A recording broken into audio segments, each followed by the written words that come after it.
12वीं आयत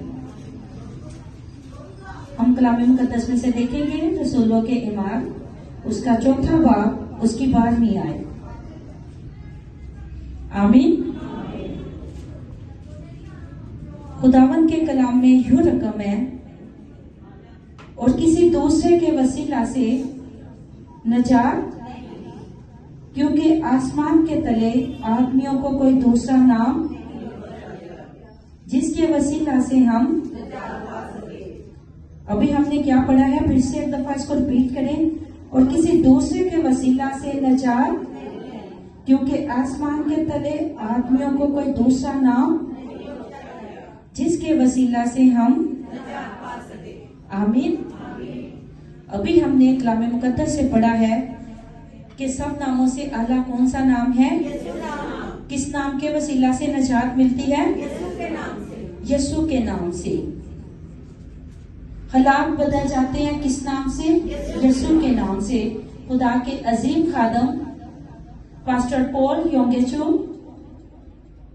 जो के खुदावन के खादम थे, उन्होंने जो पहला चर्च बनाया, उसके अंदर जो उनकी कलीसिया थी वो सिर्फ 25 लोग थे। तकरीबन 7 साल तक वो मुनादी करते रहे, लेकिन चर्च की कलीसिया सिर्फ कितनी थी? 25 लोग। फिर उन्होंने सुना कि लोग घरों से आते नहीं है खुदा का कलाम सुनने के लिए, तो उन्होंने डिसाइड किया कि घर घर जाकर क्या करेंगे? अंजील सुनाएंगे। आपने गीत भी सुना ना, घर घर में अंजील सुनाएंगे, प्यारे यीशु का नाम हम बताएंगे। अभी हमने पढ़ा भी किया है कि यीशु के वसीला से हम क्या पाते हैं? नजात पाते हैं। 7 साल हो गए हैं उन्हें खुदावंत की खिदमत करते, लेकिन चर्च के कितने मेंबर हैं? सिर्फ 25। और जब वो एक एरिया में गए तो उन्होंने देखा एक औरत घर के पास खड़ी है, तो उन्होंने कहा चलो मैं इसे ही खुदा का कलाम सुनाता हूँ। चर्च से उन्होंने 3 यीशु को क्या कर लो? कबूल कर लो। उसने कहा अच्छी जगह जाने के लिए मुझे क्या करना है? कितने की टिकट आती है?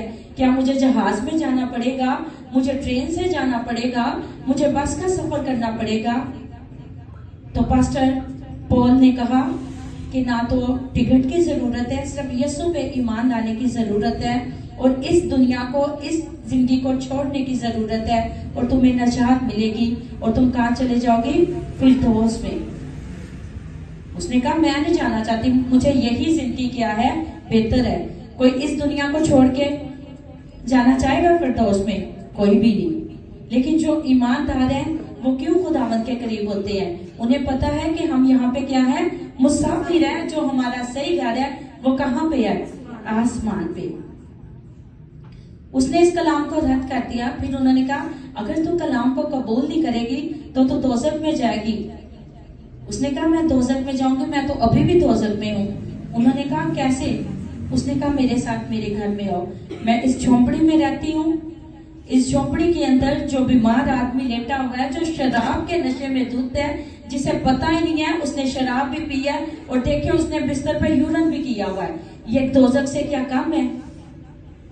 मेरे बच्चे, ये 5 मेरे बच्चे हैं, इनके पास खाने के लिए कुछ नहीं, इन्होंने अच्छे कपड़े नहीं पहने। मेरा घर देखे, घर के बाहर गंदा नाला है, कीचड़ है, तो क्या ये दोज़ख से कम है? कोई और कलाम है तो मुझे सुनाओ। पास्टर योंगेचो वापस चले गए और खुदावन की हजूरी में ठहर के उन्होंने खुदावन से पूछा कि मैंने उस औरत को फिरदौस का बताया, उसने कलाम को कबूल नहीं किया। मैंने उसे दोज़ख का बताया, उसने उस बात को भी नहीं कबूल कर सका। मेरी जिंदगी पहले ही दोज़ख है, अब मैं क्या करूं? तो खुदा ने अपने बंदा से कलाम किया, ना फिरदौस का बता, ना दोज़ख का बता, तू उसे मेरे बेटे के मुतल्लिक बता, यीशु के बारे में बता। हालात बदल जाते हैं यीशु तेरे आने से। यीशु तेरे आने से। किसके आने से? यीशु के आने से। ना फिरदौस में किसी ने पहले कलाम सुनना है, ना दोज़ख का। अगर कोई ईमान लाएगा तो किस पे लाएगा? यीशु पे। खुदा ने दुनिया से ऐसी मोहब्बत रखी कि अपना इकलौता बेटा बख्श दिया। पास्टर योंगेचो दोबारा उस औरत के पास गए।